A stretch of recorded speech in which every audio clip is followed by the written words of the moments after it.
Hey everyone, it's Frank Neufeld here. So what we're doing today is we're going to do some environmental portraits of one of my favorite artists, Eric Drummond. As you can see, based off his studio, he focuses very much on kind of like a classical style.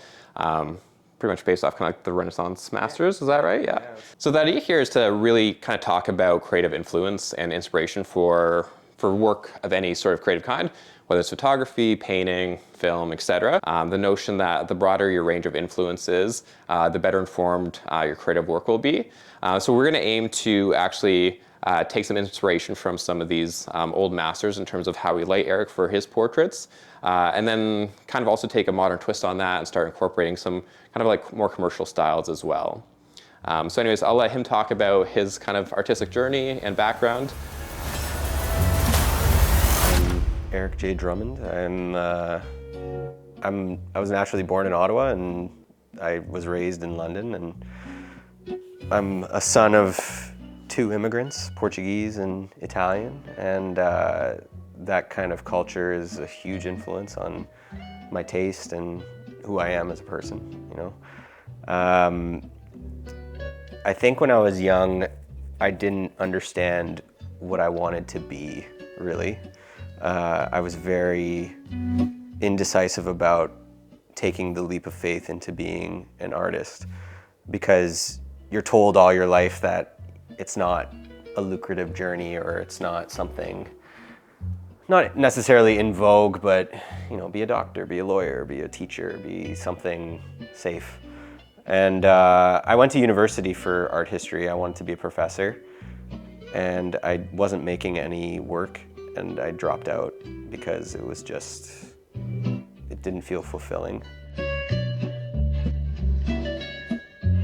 I find inspiration through other mediums for sure, and like I'm always listening to music, and I love watching older films. Films especially, I think, is a more direct form of inspiration, just because a lot of directors compose their films based on artwork, especially classical artwork, because that was you didn't have film back then, so that was your movie making was making paintings. So painting is almost the grandfather, I think, of composition in film. And if you look at, you know, directors like Fellini or even Scorsese, they're always referencing Kurosawa, they're always referencing artwork that inspired them, right?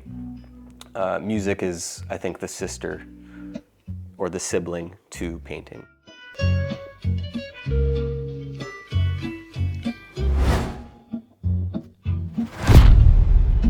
I think now I paint, there's two things that I want to come across, and that's the quality.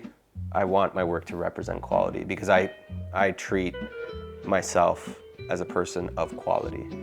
So therefore it must reflect in my work as well. So if I make something that I think is subpar, I won't show it. That's the first thing. And then the second thing is I'll paint whatever speaks to me and my values. And we talk about the soul, right? And the soul, it's tough when you talk philosophically about something like a soul, because there's nothing you can really ground it on. But the things that speak to me intrinsically, my interests, my passions, the way I love, the way that I feel, the way that what angers me, what gives me joy, what gives me happiness, those are the things that I pertain my work to. So.